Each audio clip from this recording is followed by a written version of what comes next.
Dean Taraborelli, founder of the Sanctuary at Sedona, which is an alternative healing retreat center focusing on addiction and other self-defeating behavior. Dean is dedicated to offering individuals a unique environment to heal and make sustainable life shifts to reconnect with their authentic selves and their soul's journey. Dean was sparked by a second near-death experience. He left a lucrative business career to study the energy medicine practices and wisdom teachings of the indigenous Americas. He was initiated into the Native American shamanic lineage of the Peruvian Quieto in 2003, stepping into his true vocation as a healer, a wisdom, a teacher, and an intuitive. I have known Dean for several years. I'm very, very honored to be introducing him. I consider him to be a great teacher, a great friend, a great colleague, and without further ado, Mr. Dean Taraborelli.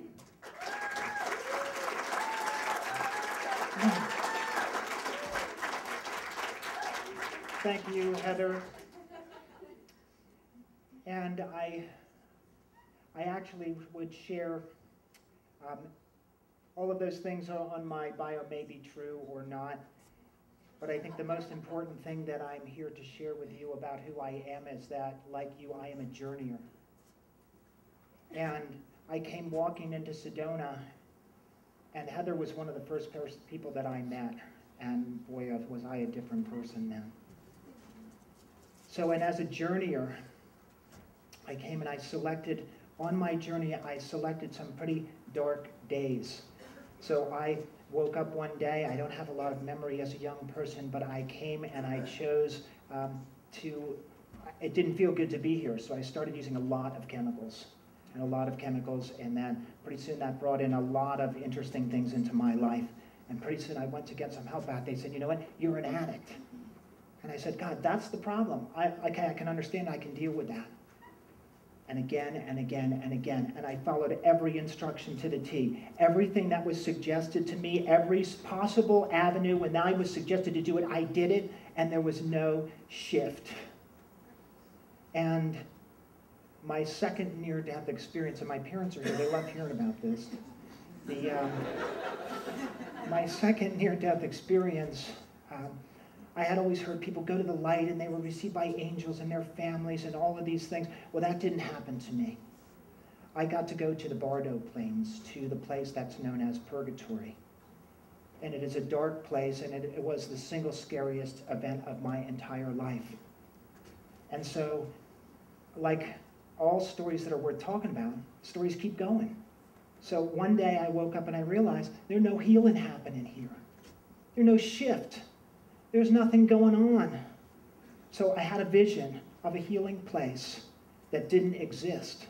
And so I left a treatment center that was right here in Arizona, and I came here to follow my vision of creating the sanctuary and creating a healing space where people could transcend their difficulties, whatever was in the way. This is not about symptom management.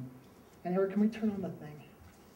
This is, so this brings me to my journey. And I want to honor all of you for being on your journeys and being here.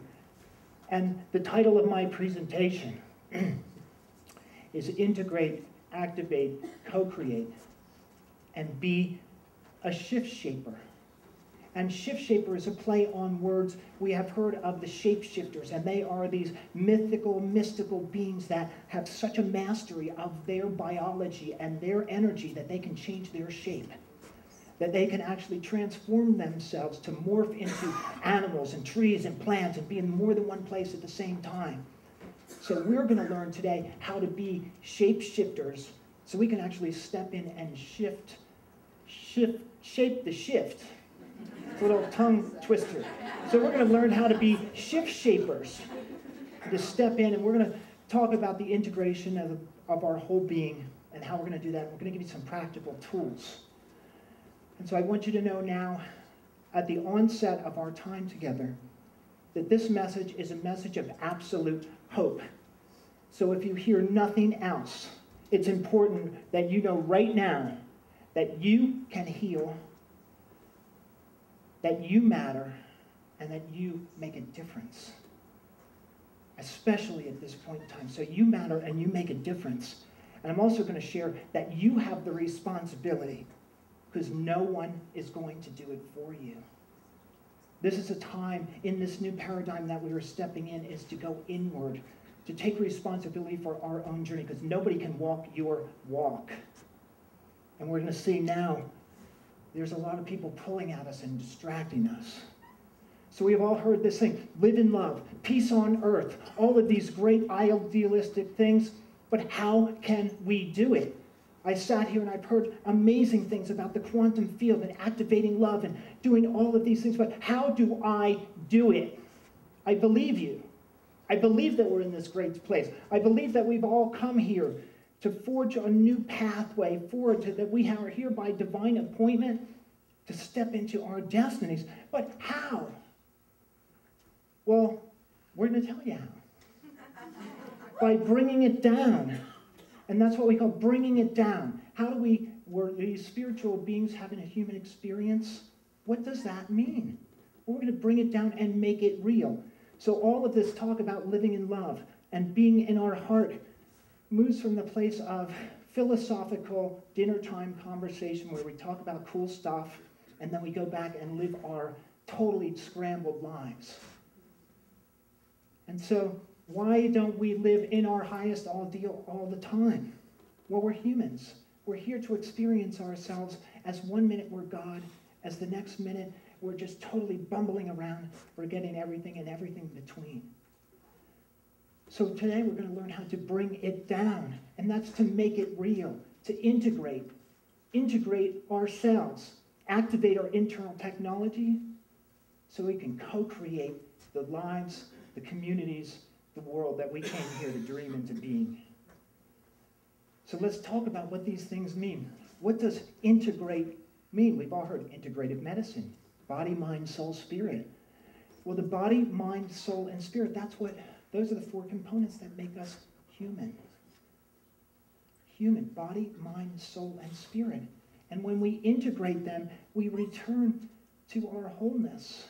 We have access to all of our energy that henceforth was leaking all over the place with dysfunctional relationships and crazy things. And I want to share with you now, when we are integrated of body, mind, soul, and spirit, there is no more suffering. There is no more addiction. There is no more sickness. It can't exist. It's not like we figured out a better management skill. It's gone. It's a different frequency. And that's what we're here to learn in this lifetime and usher in for the earth. It cannot exist. Then we go to activate this inner technology. So we've all heard the expression, the kingdom of heaven is within you. Well, what does that mean? It's there waiting for you. We've heard about junk DNA. And it's interesting, because we don't understand something, we throw it in the junk pile. And I'm here to share with you, there is so much research that this DNA is waiting for us. It is waiting for us to grow up so we can handle it, so we can step into our destiny and activate this stuff. It's there for you. That is what it means to activate. We already have it all. And then we can co-create, consciously co-create. This is not about co-creating a new Ferrari, although that's nice. This is about really creating what our heart and soul came here to do and came here to be. And we now become elements of service. And we all know, sitting in this room, that service is the highest form of any activity that we can do. And when we step into co-create, we now are working for our global family. It's not about us anymore. It's about us. And then our dreams become now universal. We know that we're connected. That's what conscious co-creation means. But we have to be integrated. Then we got to activate to get there first. So I'm going to tell you that you make a difference. We're going to introduce the concept as above, so below. And we're going to talk about that a lot. And right now, the world is mirroring our state of being. So we're used to looking out there and saying, oh my God, something's wrong out there, looking out there. but we must start here to heal. So we are now at the place in time, and a lot of people have spoken about it. We are at the place of our jumping off point. And sometimes, like in my own journey, and probably many of you, we had to come within an inch of our life, one breath away from our demise, until we could change direction and head towards our highest destiny. To answer the call of our higher selves calling us, we had to get right to the precipice. And that's where we are as a globe. So we must take responsibility for where we are right now. And this crisis point that some of us have experienced or are experiencing, and we certainly are as a globe, is our opportunity. So right now, and we're going to talk about some of these, and they don't sound pleasant, some of them, but they are us. And our greatest challenges personally and globally are what is our impetus to step in to our highest iteration of everything that we can be. And we have created it all, and no one can walk your journey for you. So let's talk about a couple of these things. I want to just share, because it's important to know where we are. So right now, the media's job is to limit your subjectivity. So there used to be 50 corporations that was in charge of, owned all the global outlets. Now there are 5. So we talk about biodiversity and checks and balance and all this. 5 corporations. And the people that own those corporations also own the corporations that you'd be interested in reading about. That's why you don't hear about them. So if we're depending on the media to take care of us as it has, well, we have to think about that again and maybe look at a different way. Let's look at our environment. I selected one statistic for each of these things, and they are telltale. So there's a lot of controversy around the environment and so on and so forth. Let's just pick one thing. The fact that the population of this planet 70 years ago was less than 2 billion people, and now it is 7 billion people. So if we follow that trajectory, that means in 70 years there'll be 30 billion people on this planet. That's not sustainable. So we know that right now. It's not sustainable. So if we're depending on Mother Earth, our Earth Mother, to take care of us in the way that she has, well, we have to have a different relationship with her. We have to look at it a different way. Let's look at our money. Money is a big source of energy. A big energy exchange in this country is around money. And we're still in the midst of this mortgage crisis. It happened because a bunch of people lent a bunch of people money, and they knew that they couldn't pay it back. Federal Reserve Bank, a couple of years ago, they lost $9 trillion. And, where did the money go? What's going on? So if you're dependent on your Merrill Lynch guy to take care of you, that your IRA is going to be there and everything is going to be okay, well, we might have to reconsider that too. We might have to step into a different way of being, a different way of thinking. Our government that has served us so well up until now, I've just picked a couple of things here. GMOs have come into conversation a lot, genetically modified organisms. And the way that they came into our food supply was some bigwig at Monsanto left Monsanto, went to the Food and Drug Administration, changed the law to introduce patented biological organisms, and then now left and goes to work for one of Monsanto's lawyers. And this happens again and again and again. Food safety bill that's happening. I'm not sure I think it's the law now. That means it's going to be illegal for you to grow your own food if it's taken to the extent of the law. That means that supplements will be mandated by the FDA, their potency and their availability to you. Chemtrails. I don't know what they are. No point talking about it, but I'm suspecting that they're probably not good for us. So we have black ops, secrecy. Our country's around secrecy and this. And so if we're dependent on the government to take care of us, we probably have to think about that again. And this is not a conspiracy talk. Okay, I love conspiracy, but this is not one. This is your wake-up call. Because we must step out, as Donald said, we have to step out of this cultural trance. This is us. This is happening because it's a reflection of what's going on in here. So let's look at our health care. Does anybody in this room know what the leading cause of death in the United States was this past year? Pharmaceuticals. Exactly right. Above cancer and heart disease, The word is iatrogenesis. It's death by medicine. So you go in for problem A, you die of complication B. It's the #1 cause of death in the United States. Your medicine is killing us. On top of that, global pharmaceutical sales, $1 trillion. So that's, if we're depending on those guys to take care of us, I'm not sure that that's going to happen either. So, antidepressant use, 10% of the population, drug abuse, 3.9 million treated. The reason why I'm sharing those statistics is because that's a reflection of us. How do we feel about ourselves? People take antidepressants and drugs because they don't feel good, because there's something going on, and instead of dealing with what's going on, we just anesthetize ourselves. So this is the barometer. Had we been looking at this 30, 40 years ago and see it on the rise, we'd say, what's going on? Kind of like the animals when that big tsunami hit in Indonesia, all the animals left. They were the barometers, but nobody paid attention. Well, this is the same thing. Something that I like to do in my spare time is read the DSM-4. And the DSM-4 is the Diagnostic and Statistic Manual for Mental Illness. And right now, there are 408 ways for you to be mentally ill. 408 ways to be mentally ill. And I picked some of my favorites. So my all-time favorite is something called intermittent explosive disorder. Does anybody in this room have that? Stay away from me. So an intermittent explosive disorder is now this thing whereby I have a temper tantrum and I don't have to take responsibility for it. I can be medicated. Like, it's a thing, it's like, honey, I didn't mean to yell at you. It wasn't me. It was my intermittent explosive disorder. So, phase of life problem.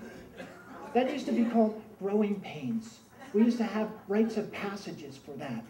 Adjustment disorder, mathematics disorder. These are bizarre. It's time for us to wake up, because if you don't feel good, you can go and be diagnosed and all packaged up and have a whole new story. So these problems are not outside of ourselves. They are about how we think about ourselves. So, as we talked about, as above, so below. What does the human psyche look like? What's going on? Well, I have spent a lot of time. My background is clinical. And I don't know if I shared that. My background is clinical, not as a clinician, as a clinicized. So I have been in circles with literally hundreds and hundreds of people. And I can tell you that this is how people are feeling. Most of those people are not alive right now. So we have the syndrome of, what can I do anyway? Complete overwhelm. You get so fried. Our coping mechanisms are at the edge of their limits. What can I do? So we throw our arms up.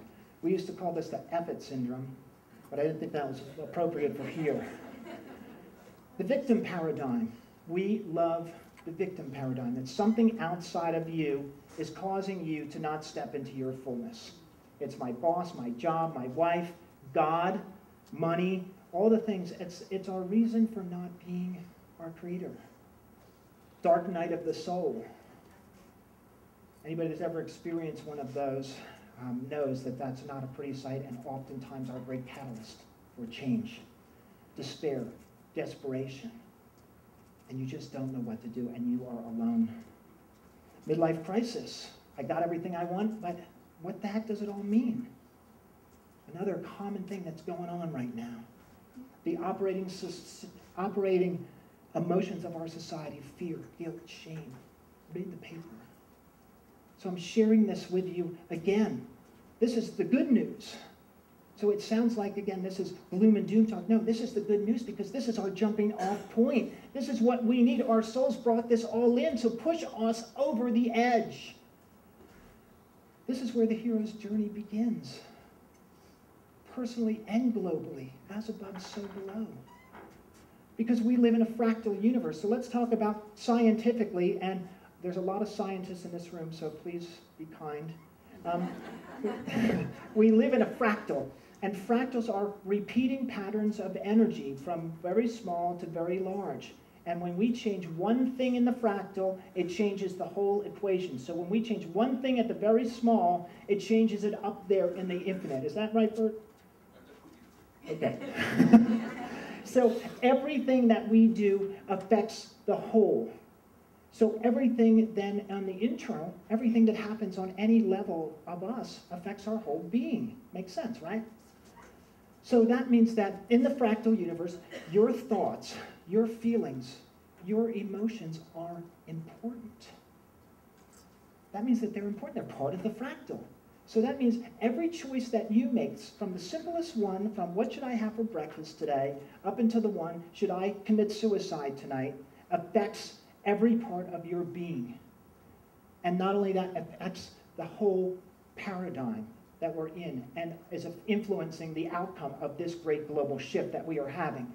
So in the fractal universe, and Greg Braden has talked about this, we're at a choice point.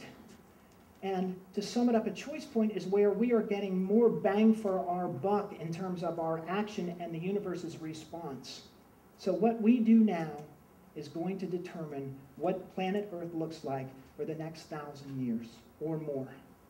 That's our choice point. That's our crisis point. So we're in the process right now, all of us here, of ushering in a new paradigm shift. So in order to understand where we're going, where do we come from? So we come from an old paradigm. It's based on separation. So the universe was created a nanosecond after the Big Bang.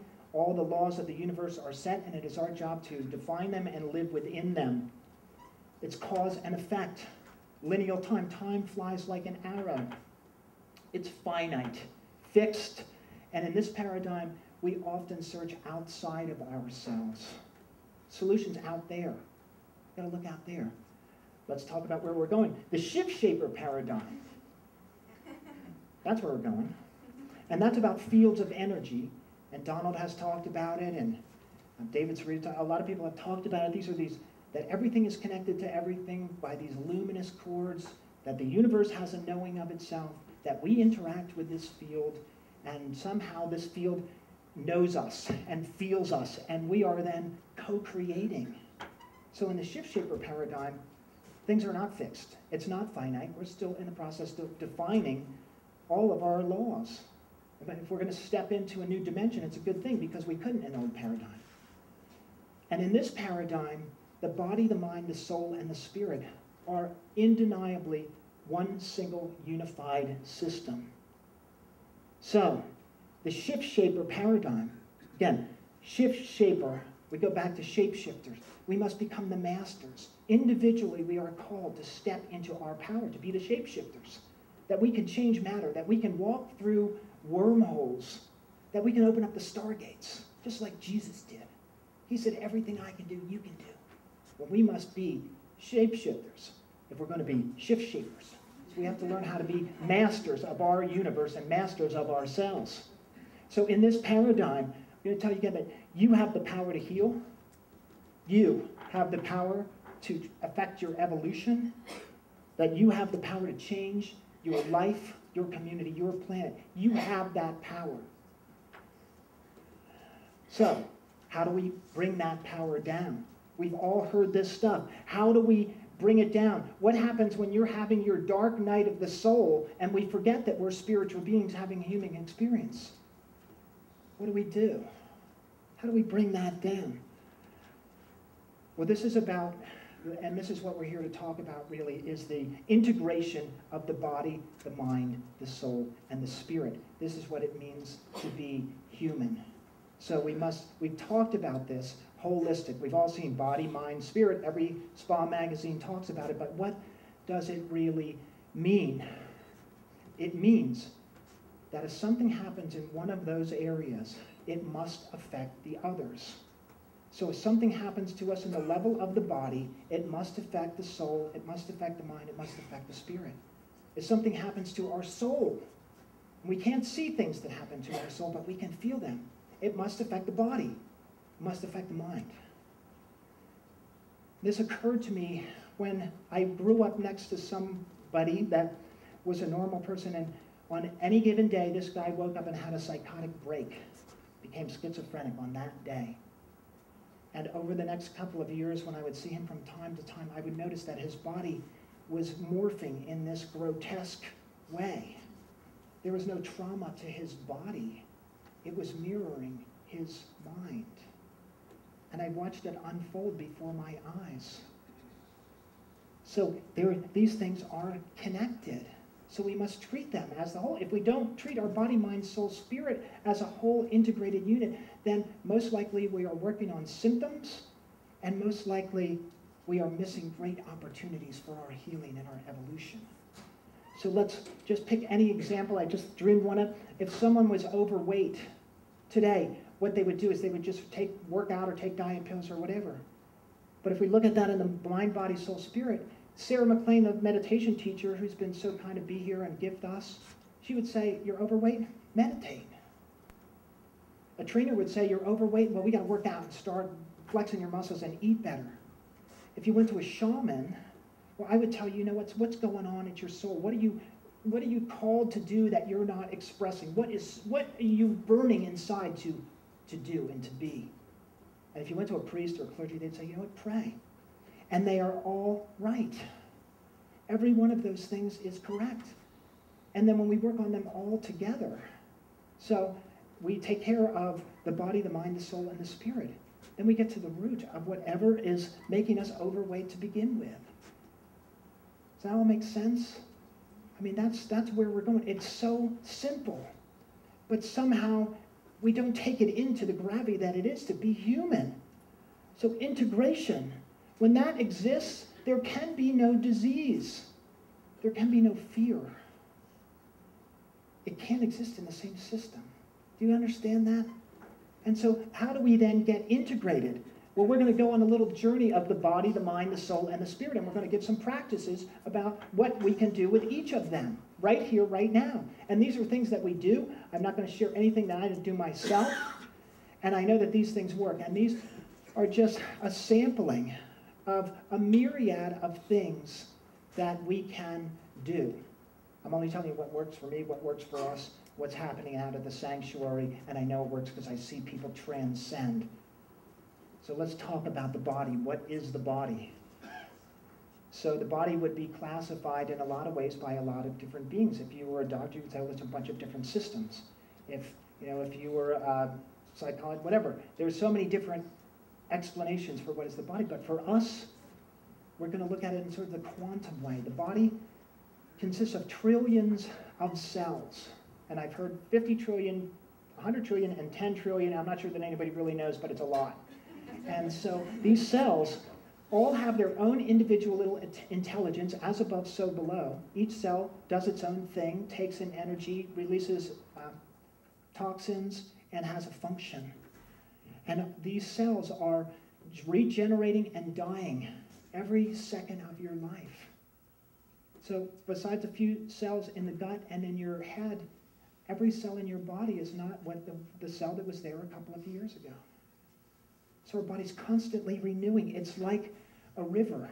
It's never the same twice. So the big question here that we want to talk about, if I get sick and I'm growing new cells, why are my new cells growing defective instead of healing like a cut that we would get? Well, our body is connected to the quantum field, and our quantum field is determining how we live, age, die, grow old, what we believe about ourselves. So the point is that some misinstruction, something is going on that we're not taking in the prana. We're taking in some data that is misinstructing ourselves to be sick. So in our body, mind, soul, spirit integration, we're going to talk about the body. And the body is not separate, as we've been taught.